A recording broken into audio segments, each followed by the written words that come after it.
Good afternoon.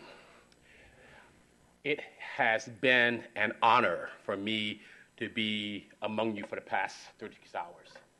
I have been inspired by your commitment, by your energy, by your enthusiasm for being involved in the care of some of our most vulnerable citizens. What you do is extremely important. When Dr. Shepard called me and asked me to come over and be a part of this program months ago, I did what most academicians do. I immediately went to my group of slides and started to put together slides, and you know, they had, before I knew it, had 100 slides. And then I saw the program, and I said, I'm not sure what I'm doing here may be appropriate. And then I came on yesterday, and I sat among you and listened to you, and I completely changed my talk. Because I thought that if I was drowning you with a bunch of slides and statistics would not be that helpful after all the information you've gained over the past 36 hours. But I thought what I could do was remind you of how important what you do, what you do with what it is, how important what you do is. Because sometimes when you get that phone call at 2 a.m. and it's about that person that you spent the last week working with, and that phone call is to tell you that they are now in jail, and you sort of begin to doubt yourself and question yourself. Or even worse, that phone call tells you that person that you spent, again, hours with the family, with him, and now they lay in the middle of the street bleeding to death. And you wonder, am I the right person for this job? Is what I want to do really what I should be doing? So what I hope to do over the next 35 minutes or so is prove to you that, yes, what you're doing is important, it's what you should be doing. Because what you do is you save lives. Yes, you save lives. And you save the lives of our most vulnerable. So one of the first ways to show you that is by, unfortunately, going back to the data. And it shows you what a huge problem this is. 18,000 homicides, 30,000 suicides, over 53,000 patients a year, individuals a year die from violent injuries. It's the second leading cause of death among across the country among youth. But if you look at African American males and Latino males, it is the leading cause of death. Now that's data you expect to see in the Middle East right now, because in the Middle East right now there's a war we're involved with. But that's data from the good old US of A.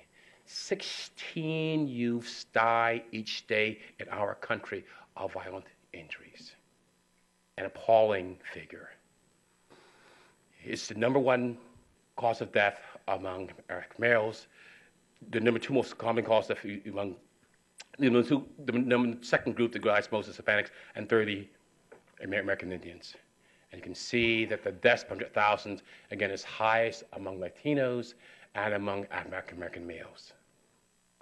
Now, there are significant social issues that are involved with this, and what you do and what you support is you address a lot of these on a daily basis, and your ability to address them is important as you try to work with your clients, as you try to get them to not be involved with gang violence, as you try to save their lives. Poverty is still a huge problem for us in this country.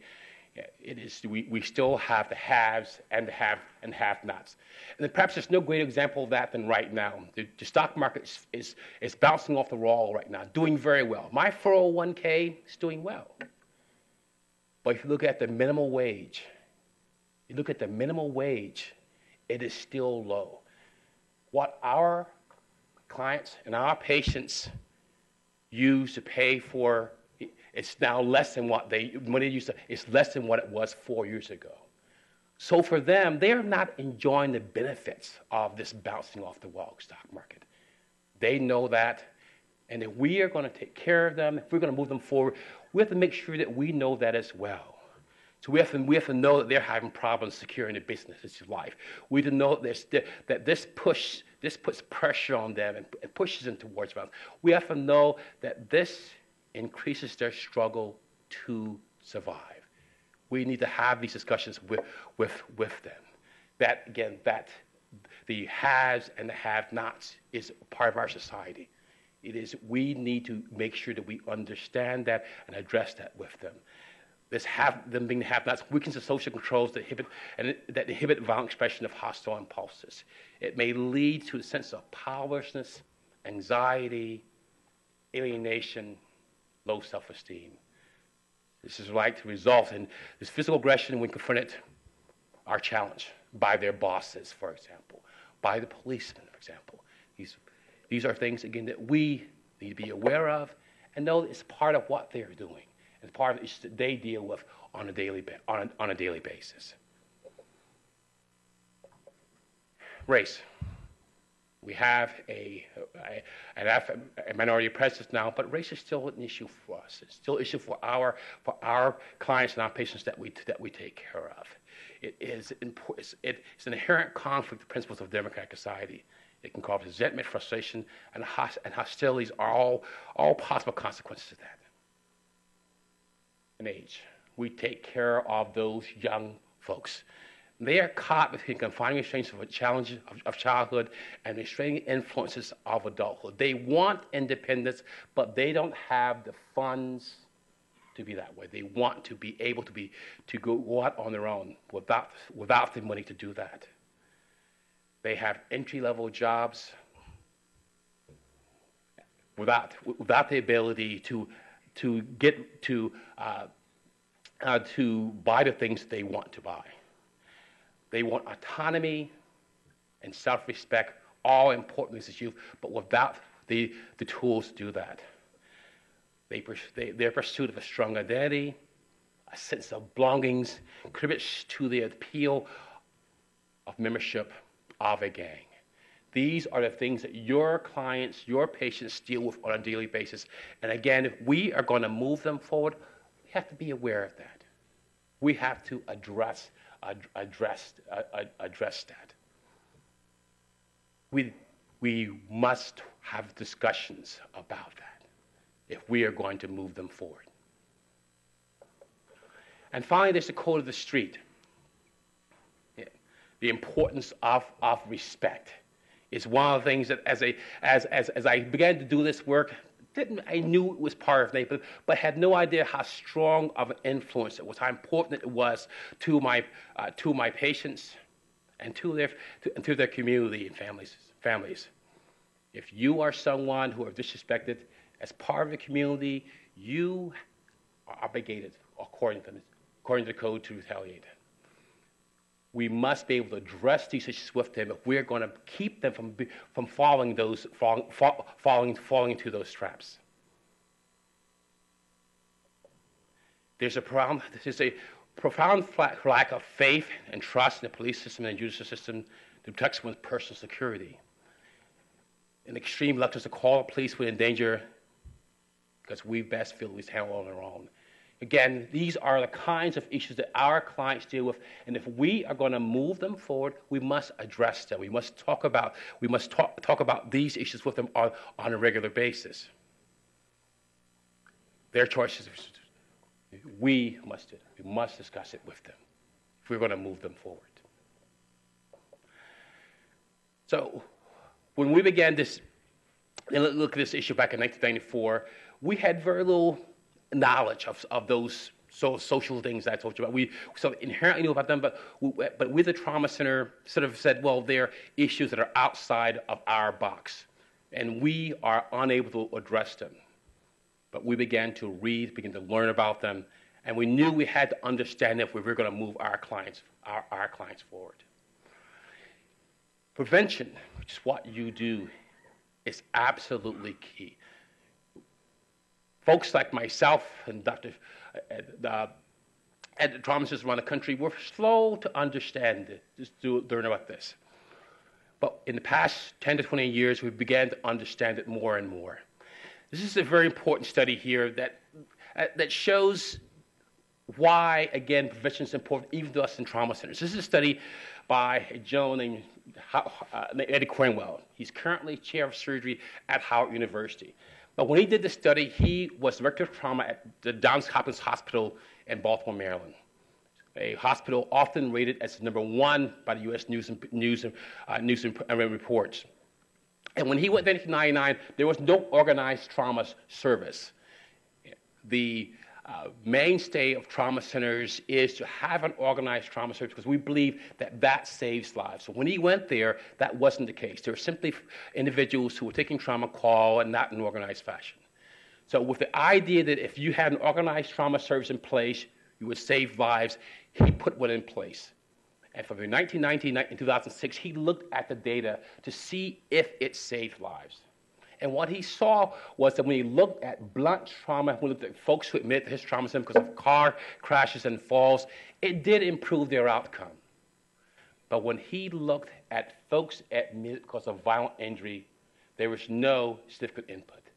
So we looked at mortality here at early on, beginning of the study, and late. You can see that it was 3% versus 4.3%. No improvement in the mortality in folks who were there because of violent injuries. And you can see here that if you look at deaths on arrival and discharge, again, no difference in survival at all. Saying to them that even though they were able to improve the outcome in their patients admitted because of car crashes and falls, there are patients who were admitted with gunshot wounds and stab wounds, so no improvement. Thus emphasizing the importance of prevention, the importance of what you do if we were going to have an input on the survival of these patients. So in 1994, I was the trauma attending when this young 24-year-old arrived on my doorsteps. He had multiple gunshot wounds to his chest and abdomen. He was in shock. He was dying. So we took him to the operating room, and for the next 4 hours, we stopped his bleeding, we stapled off his bowel, we contained him enough to get him outside the operating room. And for the next six weeks, we took him to the operating room approximately 5 times, finally resulting in him being discharged to a rehab facility. But before he was discharged, we got to know him. He was an affable, quick-witted, with a very contagious smile. We on the staff really came to love him. He was a good guy.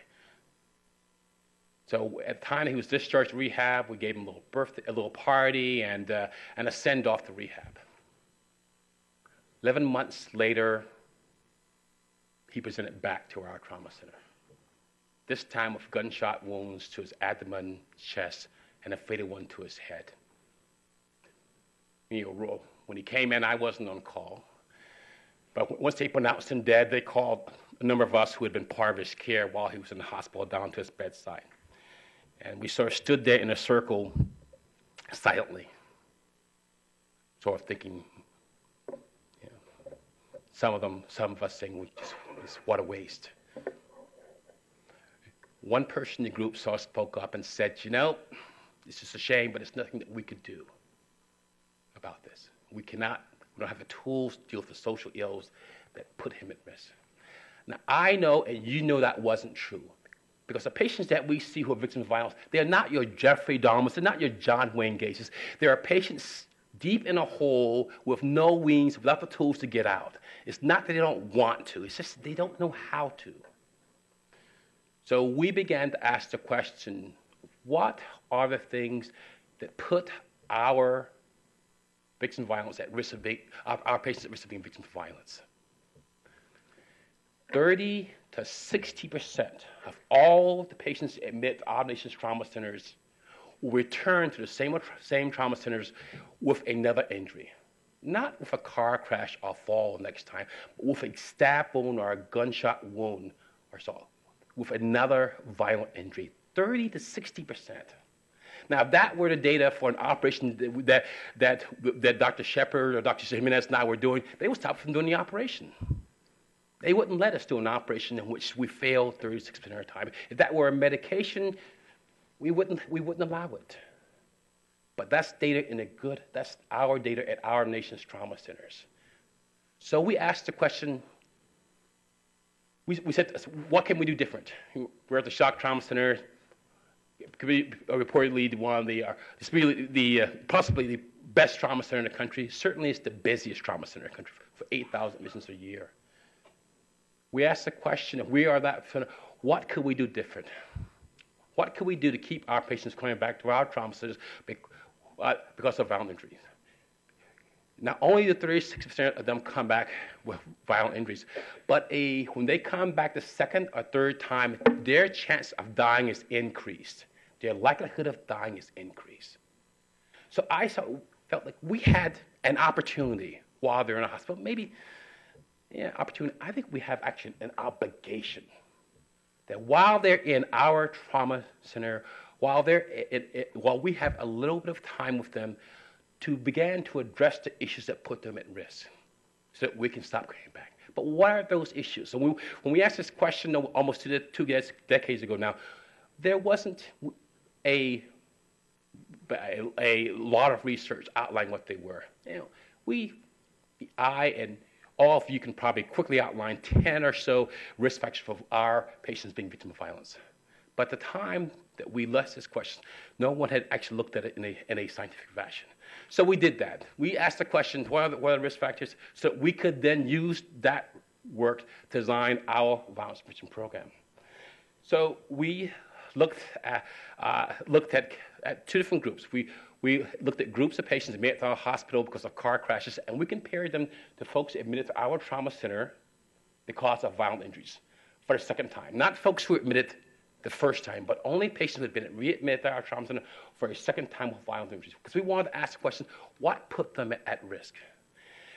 We got the usual IRB. We did face-to-face interviews. We had a 100-question survey. Now, you might imagine it takes a long time to get folks through a 100-question survey, but we were persistent, and we got it done. And we published it in 2000.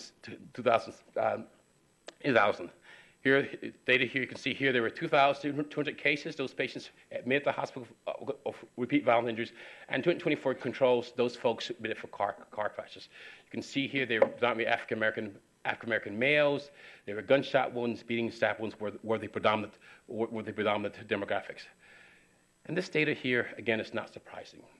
African-American males, less than high school education, ever in jail. You can see this is, again, the blue is the cases, the white is controls. Ever in jail, raised by one parent. Significant number of our patients, again, had less high school education, were spent time in jail and were raised by one parent. They were unemployed, they were uninsured, income less than $30,000 a year. They suffered emotional abuse, physical abuse, as well as sexual abuse. History of alcohol abuse, history of drug abuse. They had psychiatric issues, had family members that were imprisoned. They have observed family involved in violent activities. They had observed friends being involved in violent activities. They had observed their family members being murdered. And 86% said that disrespect was a factor in them being injured. These were our patients. Not exactly what we had planned on when we said we're going to embark upon this. Admittedly, we went about this in rose-colored glasses. We were a little bit surprised by the data, but they're our patients. So what do? How do we then build a program in a hospital that's geared towards simply patching folks up and sending them out? How do we then get them involved with a program that is going to then try to keep our patients from coming back to our hospital with repeat injuries? And here's a summary of those risk factors, at least a few of them. There were many more, but this is a few of them. Less sex education, unemployed, legal income less than $1,000 a year, African-American males, dysfunctional families, conflictual attitudes from violent neighborhoods, uninsured, substance abuse, incarceration. So we asked the question, who do we need to have at the table in order to impact them?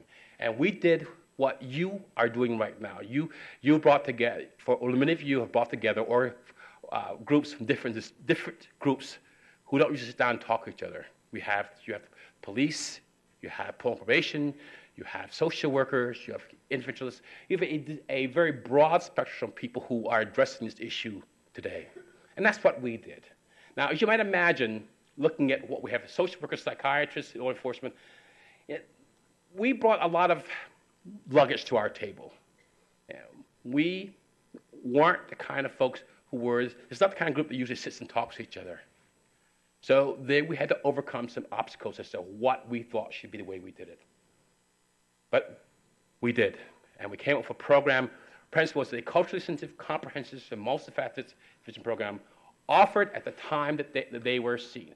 In other words, what we wanted to do was see our patients at the bedside while they were sitting with an incision on their belly, while they were in pain, while babies' mamas were at the bedside crying, their mama was at the bedside crying, while for the first time they have slowed down and began to ask the question of what next in my life. Perhaps if we address this issue while they're there and give them the tools to move forward, perhaps we could stop their recidivism.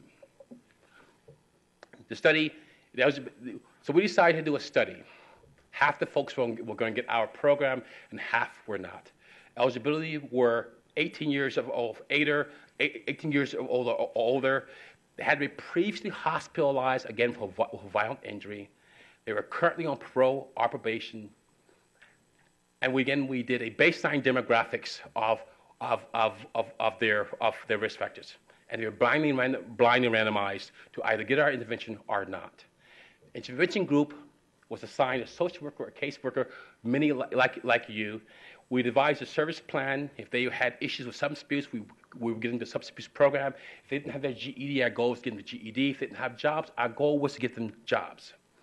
We had family meetings. We had group meetings. We visited them in their home. And sometimes we visited them in the jail. Wherever they were after they left our hospital, we would follow up with them. The goal being to keep them coming back to our hospital because of a violent injury.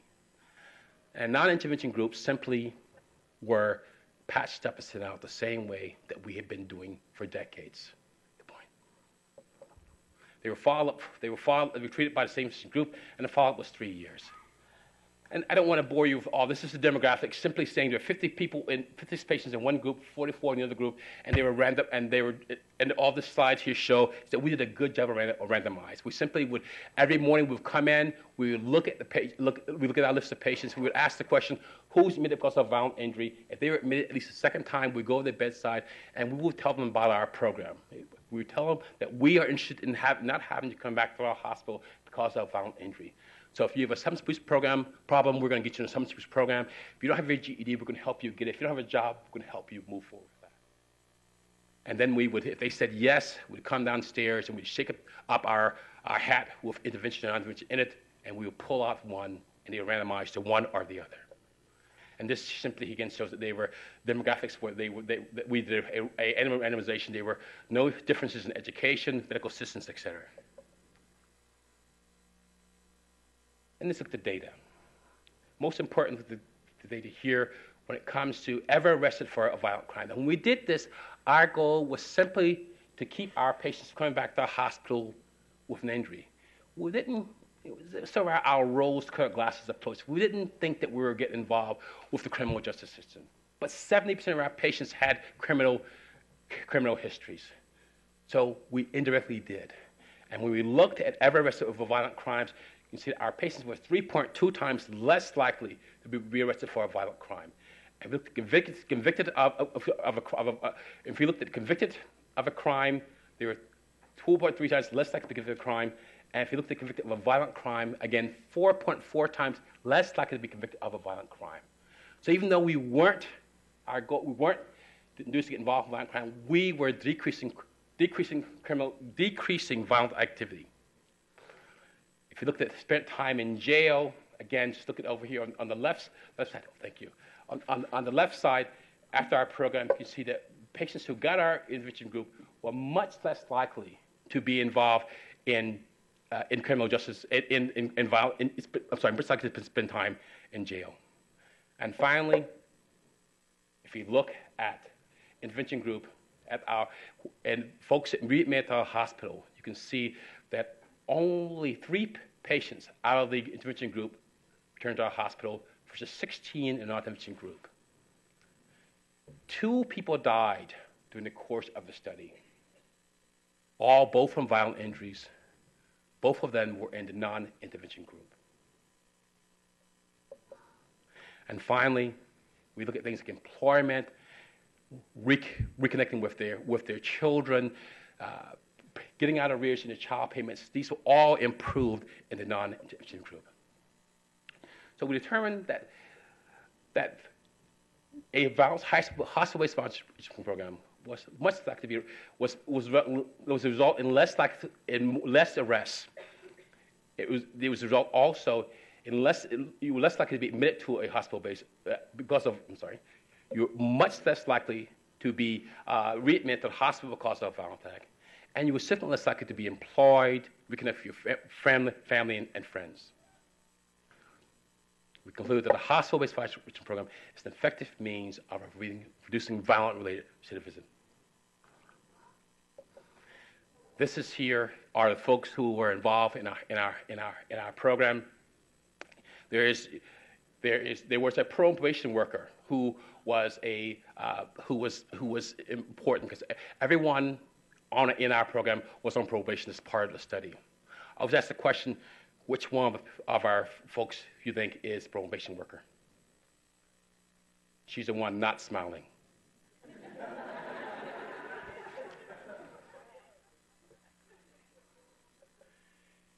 There is currently a national network of hospital-based violence intervention programs. Our first meeting was in 2009. You can see these are the groups. This was held in San Francisco, in the Bay Area in 2009. You can some of the folks recognize here. There are currently 22 hospital-based violence intervention programs around the country. The goal being is the sustainability and proliferation of hospital-based programs like ours. Bob Embry, who is president and CEO of the ABLE Foundation, once said after we went to him and asked for funds for our program, he said that the work that you do is God's work. Every day, what you do is you save lives. I can think of no greater example of God's work than saving lives. I hope that you continue to do what you do, to flourish, and continue to work with these most vulnerable members of the population. It's been a thrill and a joy to be with you for the past 36 hours. I hope that you will come to Baltimore and see what we're doing there as well. Thank you very much for your time.